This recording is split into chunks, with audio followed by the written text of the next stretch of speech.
Mi nombre es John David Molano y con mis compañeros Juan Diego Sánchez y Abraham Masmelo presentaremos la estructura cristalina con énfasis en el acero. Para comprender las estructuras cristalinas debemos tener en cuenta algunos conceptos. El sólido es un estado de la materia que se caracteriza por la proximidad que tienen los átomos que lo conforman, ocasionando que un material en dicho estado tenga una forma y un volumen definido. Las estructuras que tienen los sólidos se pueden clasificar en dos: la amorfa y la cristalina. Es en esta última donde los átomos y o moléculas están ordenados en disposiciones bien definidas, cuyo patrón se repite en las tres dimensiones espaciales, lo que provoca que dichos materiales tiendan a una forma muy regular.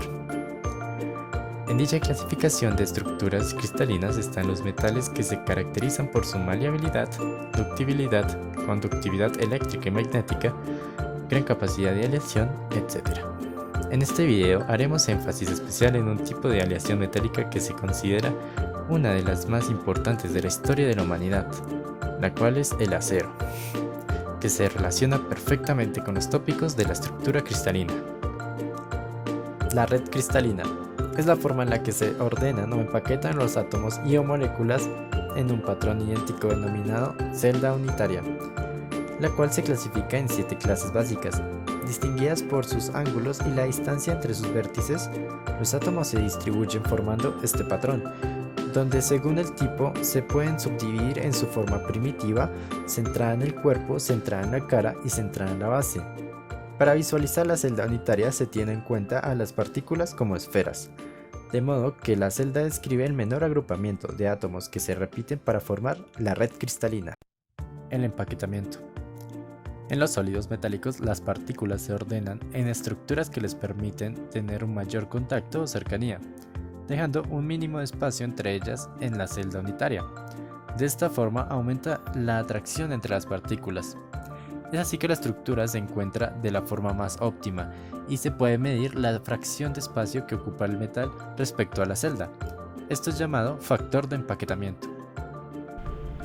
Dicho esto, ya podemos profundizar en los 7 sistemas básicos de estructura cristalina, los cuales son el sistema cúbico, el tetragonal, el ortorrómbico, el monoclínico, el triclínico, el hexagonal y el romboedral. El sistema cúbico se caracteriza por tener los vectores A, B y C completamente iguales y los ángulos alfa, beta y gamma igual a 90 grados cada uno. El sistema tetragonal, el cual tiene los vectores A y B iguales, tiene el vector C distinto a estos dos. Sus tres ángulos son iguales a 90 grados. El sistema ortorrómbico tiene sus tres vectores de distinto valor, pero sus ángulos todos iguales a 90 grados. El sistema monoclínico tiene, al igual que el ortorrómbico, sus tres vectores diferentes, pero con la diferencia de que el ángulo alfa y gamma son igual a 90 grados, pero el ángulo beta es distinto a este valor. El sistema triclínico tiene un valor diferente para cada vector y un valor diferente para cada ángulo. El sistema hexagonal tiene los vectores A y B iguales, mientras que el C es diferente. Los ángulos alfa y beta son de 90 grados, pero el gamma es igual a 120 grados. Por último, el romboedral, cuyos vectores A, B y C son iguales, tiene sus ángulos alfa y beta igual a 90 grados, pero el gamma tiene un valor diferente. Cada uno de estos sistemas se puede dividir en diferentes clasificaciones. Por ejemplo, todos los sistemas tienen una celda simple que consta de 4 átomos en las esquinas. Otro tipo de distribuciones son las llamadas estructuras centradas en las caras, en la base o en el cuerpo. Las centradas en las caras consisten en 4 átomos en las esquinas y un átomo en cada cara de la celda. Esta distribución se encuentra en el sistema cúbico y en el ortorrómbico. Las centradas en la base consisten en 4 átomos en las esquinas y un átomo en cada base de la celda. Esta distribución se encuentra en el sistema ortorrómbico y monoclínico.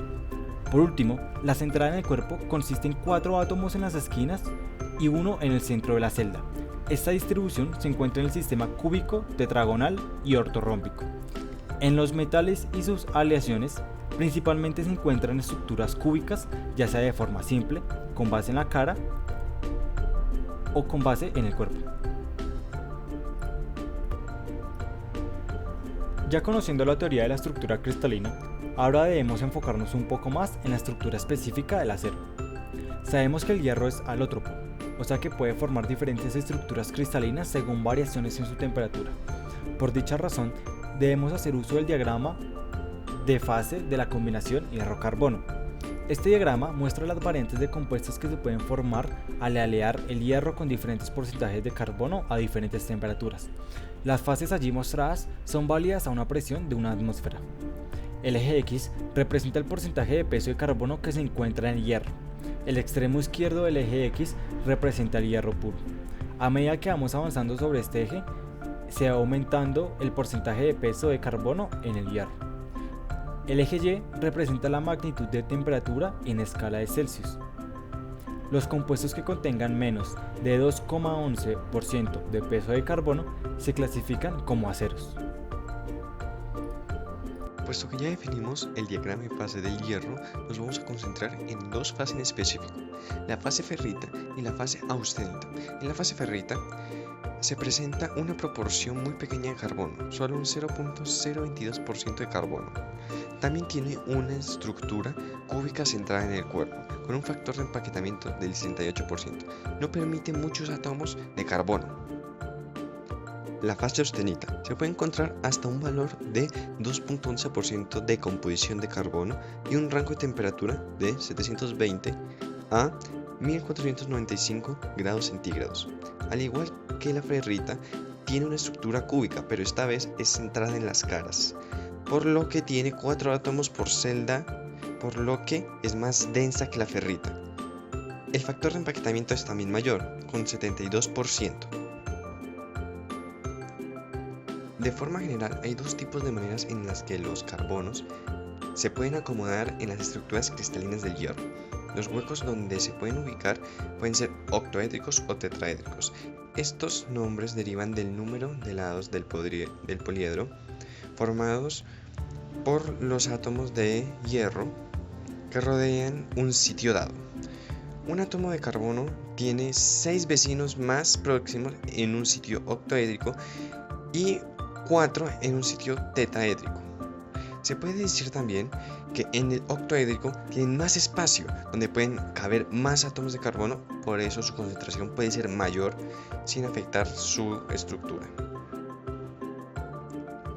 Con esto en mente, sabemos que el acero es una de las materias primas más importantes en la industria actual, puesto que tiene una gran variedad de propiedades, entre esas ductibilidad, flexibilidad, tenacidad, dureza, y todas estas pueden variar considerablemente al cambiar su estructura química y su propia composición química. Por ejemplo, en el caso de aceros inoxidables, al colocar un 10.5% de cromo con un 1.2% de carbono. Esto da opción a muchas posibilidades con el acero, dando también así a un gran uso de herramientas y objetos de construcción que son utilizados con este material por todas sus propiedades. Obviamente, pues cada propiedad puede disminuir o amplificar mediante con otra, dureza, fragilidad y así, pero con su gran versatilidad hace del acero uno de los materiales más necesarios en la humanidad actualmente.